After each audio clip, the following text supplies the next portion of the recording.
Hola, ¿cómo están? Bienvenidos a Perú Informa. Yo soy Paola Alfaro Mori y este es el bloque de entrevistas del portal de noticias. Y el día de hoy tenemos como invitado al doctor Raúl Chanamé. Él es abogado y catedrático, es magíster y doctor de la Universidad Nacional Mayor de San Marcos. Además tiene un posgrado en Derechos Fundamentales por la Universidad Complutense de Madrid. Es exdecano del Colegio de Abogados de Lima, también exmiembro del Pleno del Jurado Nacional de Elecciones, pero además es escritor. Ha publicado una decena de libros sobre su especialidad, entre los que destacan La República Inconclusa y también el último libro que ha sacado, que es el que nos ha traído el día de hoy, que se llama Peruanidad y Posverdad. Un libro interesantísimo con 500 reflexiones sobre un mito. Entonces, Raúl, bienvenido. Muchas gracias, Paola, por estar en tu programa. Aceptar venir. Yo quiero empezar preguntándote sobre tus libros. ¿De qué trata La República Inconclusa? Porque además el título es bastante sugerente. ¿Por qué inconclusa? Hemos conmemorado 200 años de la independencia y 200 años de haber creado una república, una institución que prometía cambiar y transformar nuestro país. Vemos que al cabo de 200 años el ideal de Bolívar, de San Martín, lamentablemente no se cumplió. Y entonces desentrañar por qué razón ese ideal que en otros países sí ha funcionado y los ha llevado al bienestar, por qué razón singular en nuestro país no ha funcionado.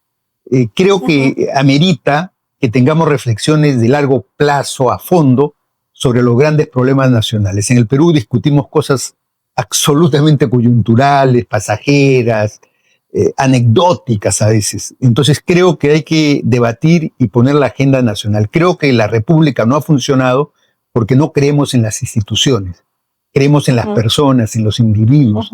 Vivimos el caudillismo que ha hecho colapsar las instituciones, ¿no? Acá en el Perú no hay ideologías, hay caudillos, personajes, caciques. Ahora hay mucho caciquismo político. No, eso se ha reeditado y por eso la República como modelo, bajo esas condiciones, es inviable en el Perú. Pero inconclusa me da que pensar a un proceso que todavía no termina, que todavía estamos en busca de un fin, algo que no hemos logrado. Exacto, ¿cierto? Porque qué bello es cuando decimos independencia de poderes, cuando decimos el voto vale, me parece lo más bello que puede haber, ¿no? Pero eso no se cumple en el Perú, el voto es manipulado, no existen... y cada vez lo vemos más claro. El Poder Judicial es politizado, el Ministerio Público es partidarizado. Imagínate un Ministerio Público partidarizado, o sea, tienes que ser de una ideología para formar parte de esa estructura. Y está la prueba ahí, que salen del Poder Judicial, del Ministerio Público y vienen a ser candidatos, activistas frenéticos de la política. Entonces, la pregunta es, ¿por qué no estás en la política en vez de ser una institución que tiene que ser neutral, autónoma, ponderada, porque se ventilan las grandes controversias políticas, precisamente? Claro. Entonces, ahí decimos, pues, esto es una falsificación, esto no es, pues, un poder judicial en ningún país del mundo puede funcionar así, ¿no? Y entonces, que hay que hacer un proceso de revisión serena que nos permita ver y encauzar al país para llegar al ideal. Y llegamos a este libro, Peruanidad y Posverdad. Cuéntanos un poquito de qué trata, cómo está estructurado, porque lo veo sumamente interesante. O sea, cada párrafo es una idea, una reflexión, incluso están numerados. Y eso me llama la atención porque me parece un formato diferente a otros libros de este tipo, ¿no? Sí, Paola. Este libro nació en la pandemia. En la pandemia todos estuvimos encerrados durante cerca de un año y me surgió la reflexión de algo hondo en el Perú. En el Perú creo que tenemos un problema de identidad, un problema inconsciente de identidad. Todos los peruanos tenemos conflictos interiores, conflictos públicos en relación a lo que somos.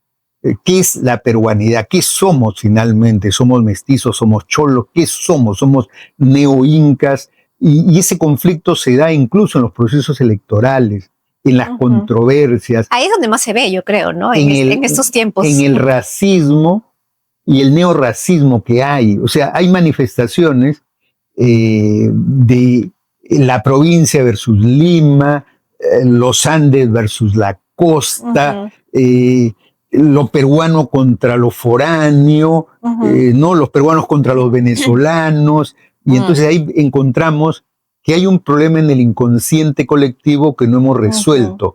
O vivimos de mitos, o vivimos de mentiras, y entonces nos han hecho creer grandes mentiras, grandes narrativas ideológicas para impugnar al adversario. No, tú no piensas como yo, entonces voy a sacarte el tema de la identidad. ¿Quién es más peruano? Y entonces aparecen discursos redentistas fuertes, ¿no? Que hablan que vamos a regresar al Tahuantinsuyo, que vamos a regresar a los pueblos originarios. Y entonces creo yo que parte de esos discursos están mal informados, no tienen una base científica, ¿no? Pero estos discursos son fuertes académicamente, ¿no? En la universidad, en los colegios, se hace una historia que no corresponde a la realidad. Es una historia... una historia del Perú sesgada. Sesgada, manipulada, ideológica, del pasado y el presente. Del pasado y el presente, ¿no? Entonces, en los colegios es una fábrica para crear resentidos, ¿no? Es una fábrica para crear niños, adolescentes con complejos de inferioridad, ¿no? Severos complejos de inferioridad que se manifiestan en el inconsciente. Sí, miren todo lo que nos han hecho, ¿no? Claro. En los años 90 hubo una encuesta, que yo la pongo en el libro, y se le preguntaba al niño si hubieses tenido la oportunidad de escoger el país donde nacer, ¿qué país hubieses escogido? El 80% de los niños escogió ser norteamericanos, alemanes, y solamente el 20% rescató lo peruano. ¿No? Eso ha cambiado. Pero ahí hay un problema. ¿Ha mejorado o ha empeorado? Ha mejorado. Okay. Pero allí hay un problema, pues, porque es producto de la educación, producto de la crisis, producto de lo mal que se manejan los debates públicos, y entonces eso evidencia una serie de complejos que hay que resolver. Si un país no resuelve esos complejos, no vamos a poder ser buenos ciudadanos, no vamos a poder ser buenos trabajadores, porque llevamos una carga emocional de un pasado lacerante, humillante, que hace mucho daño a los peruanos, ¿no? Y yo creo que ahí está una matriz por cual algunos se aprovechan de eso para alabar un pasado que no existía, para glorificar cosas que no existen, ¿no? Y repudiar lo moderno. O sea, yo creo que ahí hay una lucha entre lo moderno y lo premoderno. Los discursos redentistas del pasado lo que buscan es regresar, entre comillas, a un pasado inexistente. Y no se proyectan. ¿A qué te refieres con un pasado inexistente? Y cuando hablabas de mitos, de mentiras, ¿a qué te refieres, por ejemplo? Claro, hablar de que en el pasado nuestra cultura era una cultura perfecta. Y eso no es cierto. Eso no es cierto. Que era pura, tampoco es cierto. Los incas son los más grandes mestizos de aquí. O sea, no hay pueblo originario. Además, guerreros conquistadores y como tales también cometían excesos. Exacto. ¿No? Pero una historia objetiva de lo que aportamos, lo grande que aportamos, y también este encuentro que tuvimos con Occidente, duro, dramático, complejo, pero también lo que nos aportó Occidente. Yo creo que el justo medio de eso es lo que nos hace modernos. En cambio, la premodernidad es no preocuparte por lo moderno y vivir discutiendo un pasado que no existe, ¿no? Y mucho de eso hay en los debates públicos, ¿no? En los debates públicos se trata inclusive de crear una religión, ¿no? Tahuantinsuyana, que no existía en los términos que lo están planteando. Ellos están planteando un paganismo, no una religión. Entonces, creo que en esa parte de la cultura hay un gran debate en la cultura que tiene que darse apropiadamente, justamente para alimentar a los colegios, a los niños, revisar los programas educativos de historia, ¿no? Yo creo que no son en algunos casos los pertinentes, hay literatura equivocada, ya se ha demostrado, ¿no? Se ha demostrado de que han habido textos que equiparaban a las Fuerzas Armadas con los terroristas, y entonces eso me parece que no es correcto. Lo que hemos vivido esa época no podemos permitir que esas manipulaciones existan, y esas manipulaciones tienen que ver con ideas, con formas de entender la vida. Hay acá personas que repudian el Estado, son anarquistas, pero hay personas que hasta el día de hoy repudian como institución a la Fuerza Armada. Sí, es cierto. Y estas mentiras que, bueno, a veces uno se remonta, ¿no? A la época de los incas, a la época del virreinato, ¿no? Donde España nos lo pusieron siempre como el gran villano de la película y realmente no lo era tanto, ¿no? Pero sin embargo hay cosas más recientes, pero que ya están configurando una mentira sobre la cual se basan muchas cosas, entre ellas las campañas electorales también, ¿no? O sea, la época del terrorismo que nosotros hemos vivido y que parece que para los jóvenes nunca existió. Claro, los programas educativos minimizan ese acontecimiento, cuando eso más bien debería ser una lección para nunca jamás volver, ¿no? Para que jamás ocurra lo que le ocurrió a mi generación, a tu generación, que fuimos una generación castrada por un momento de violencia extrema que ninguna sociedad debe pasar. Exacto. ¿No? Entonces, y que ahora dan por descontado esa paz que tenemos ahora, bueno, relativa, pero se da por descontado. Como algo natural, como algo normal, y que más bien las Fuerzas Armadas cometieron grandes excesos, y por lo tanto hay que desconfiar de las Fuerzas Armadas, y siempre que veas a un uniformado, desconfía de él. Entonces, creo que eso también atenta contra el Estado de Derecho. Exactamente. Pero bueno, somos un país de mezclas. Somos muy diferentes, el norte, el sur, la costa, sierra y selva. Entonces, ¿cómo lograr identidad? ¿Cómo lograr unidad cuando hay tantas diferencias al interior? Y que eso no es malo, la diversidad nos hace ricos, pero también nos dificulta llegar a una identidad. Entonces, ¿cómo recorrer ese camino? Sí, lo que ocurre, Paola, es que el Perú, como tal, ha tenido ciclo de desarrollo, y esos ciclos de desarrollo han sido unilaterales. Por ejemplo, la costa está más desarrollada por una sola razón principal, que es la razón de la construcción de la carretera panamericana. ¿No? Cuando se construye la carretera panamericana, la costa se moderniza, la costa se integra, la costa crea un nuevo mestizaje, pero eso va en detrimento de los Andes, que en el siglo XIX y en el siglo XVIII fueron potentes, porque no había la carretera panamericana. Entonces se va a generar una diferenciación material que hay que resolverla, pero se resuelve con fórmulas de mercado, se resuelve con fórmulas modernas, no con fórmulas premodernas. No, ahí está el problema de los que piden igualdad, pero quieren repudiar el avance de la costa. Así es. O sea, no, y eso me parece incorrecto. Entonces, hay que subir a los otros, no bajar al... Exacto. Ahí hay un problema de cómo nos equiparamos, y la equiparación es con infraestructura, es con inversión. Está demostrado que hay inversión minera y el canon produce muchos recursos para las regiones, y esas regiones son pobres.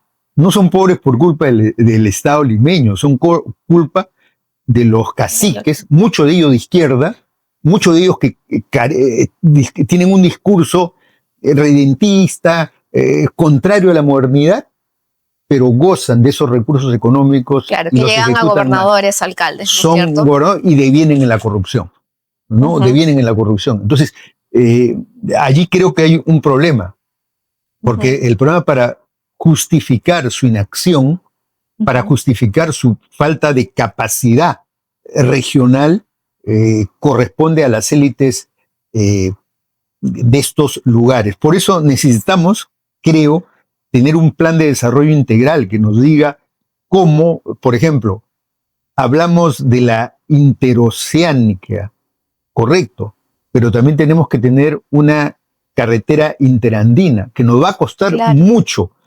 No es posible que tengamos... Porque la geografía no es fácil, ¿no? No es correcto que tengamos una carretera central en las dimensiones que ahora tenemos. Sí, que es un desastre. Es un desastre. Eso es para un país premoderno. La lucha central debe estar en esos temas medulares.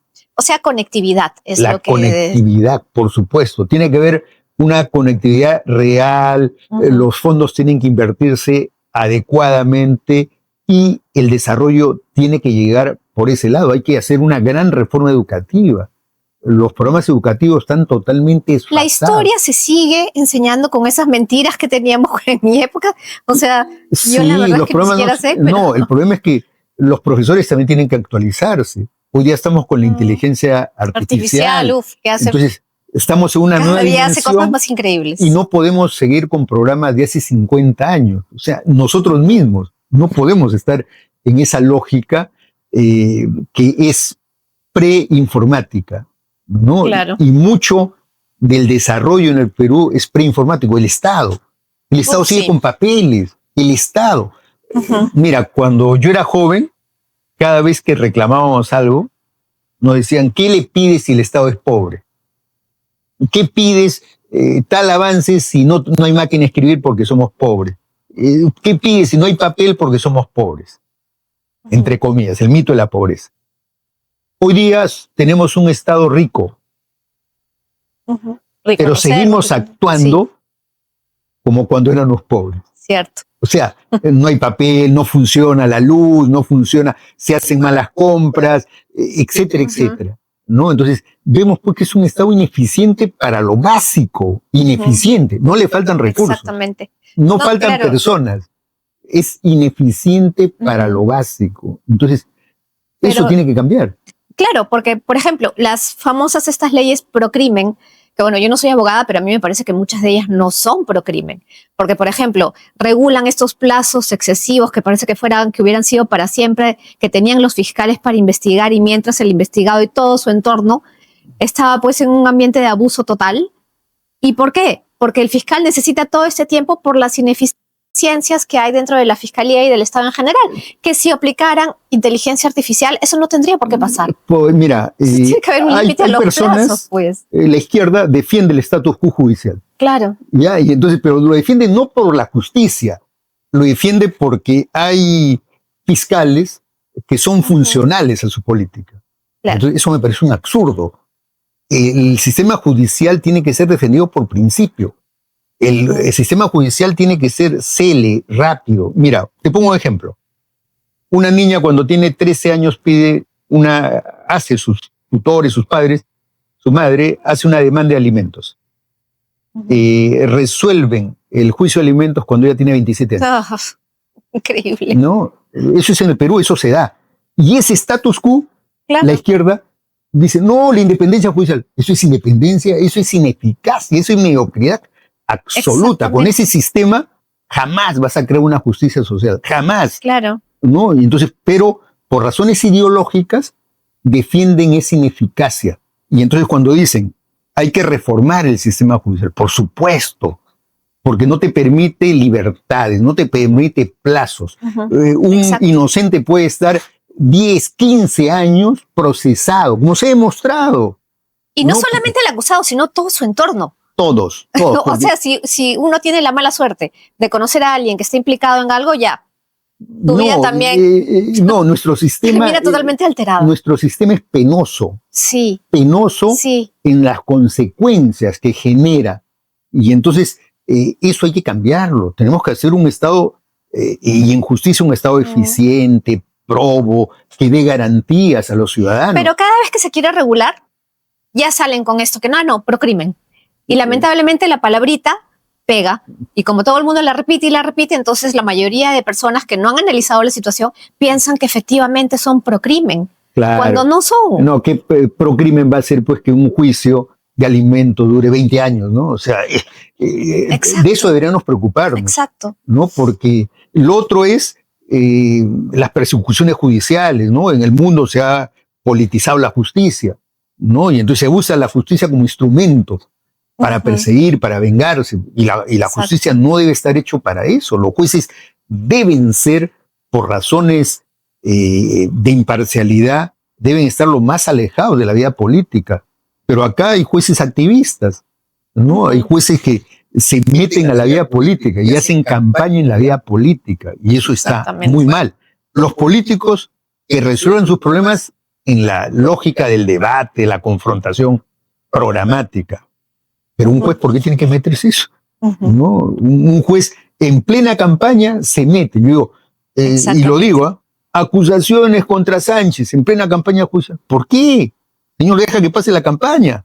No metas e interfieras con el proceso judicial. Claro. Ya a lo de Keiko es pues anecdótico, claro. ¿no? A ambos lados, ¿no? No. Justicia para todos. No, desde hace 3 campañas atrás, en plena campaña venían las denuncias, los mandatos de detención. O sea, en plena campaña, ¿cómo vamos a hacer eso? Es inconcebible.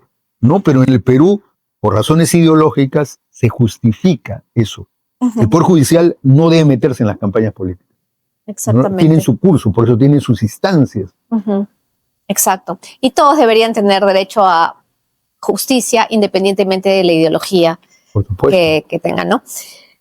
Raúl, tú has sido miembro del Jurado Nacional de Elecciones. A la luz de todo lo que ha pasado y que sigue pasando, la falta de confianza que tenemos muchos ciudadanos ahora sobre el resultado que se nos viene, las elecciones regionales, etcétera, ¿cuáles son los principales retos que ves en el sistema electoral? Bueno, yo creo que hay muchas cosas que resolver. En primer lugar, existe una legislación frondosa que se da para cada proceso electoral.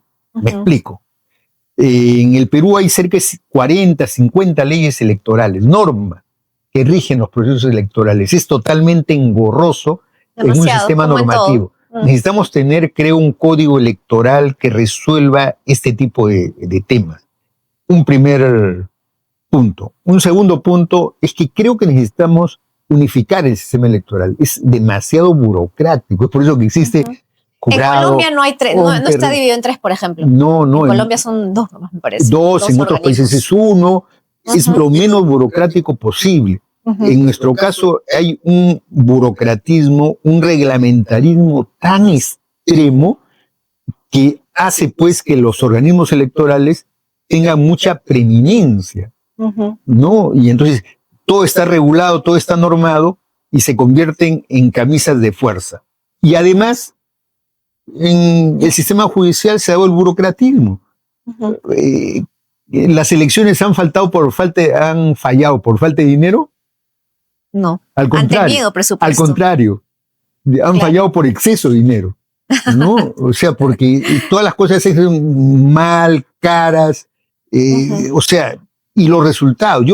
A mí me llama la atención eso, que es un elemento distorsionador a los procesos electorales. Y siempre lo he cuestionado y lo he dicho incluso en el propio Jurado Nacional de Elecciones. Las elecciones tienen una hora de terminar. Acaban a las 5 de la tarde. Sí. Y en ese momento se dan flashes electorales. Sí. Y los flashes electorales muchas veces no coinciden. Últimamente, sobre todo, no coinciden. Sí. Pero ¿qué ocurre? Pero eso no quiere decir que las elecciones en el Perú ya han acabado. No. Es que por lo menos hay 4 o 5 millones de peruanos que todavía están votando, porque las elecciones son hasta las 8 de la noche, en tiempos reales. Y entonces eso no es una manipulación. Eso no es una manipulación. Por supuesto que es una manipulación, porque yo estoy en la cola y ya me enteré quién ganó, entre comillas. Entre comillas. Entonces ahí voy a cambiar mi voto. Porque esa es la naturaleza emocional de los seres humanos. Exactamente. Y eso se da en el Perú. En otros países, mira, yo estoy en elecciones, he sido observador en varias elecciones, en varios países. En Colombia acaban a las 4 de la tarde. Rapidísimo. Y a la hora creo que ya tienen. A las 7 de la noche tienen al 80% de los resultados. 7 de la noche, o sea. Sí, y en una hora ya tienen el conteo rápido, pero de la institución oficial, claro, no de la encuestadora. No valen las encuestadoras. Y además nadie duda. Nadie duda, porque hay un grado de certidumbre en los procesos electorales. Y lo propio ocurre en Chile, en Argentina, en otros países que tienen los mismos problemas políticos que el Perú.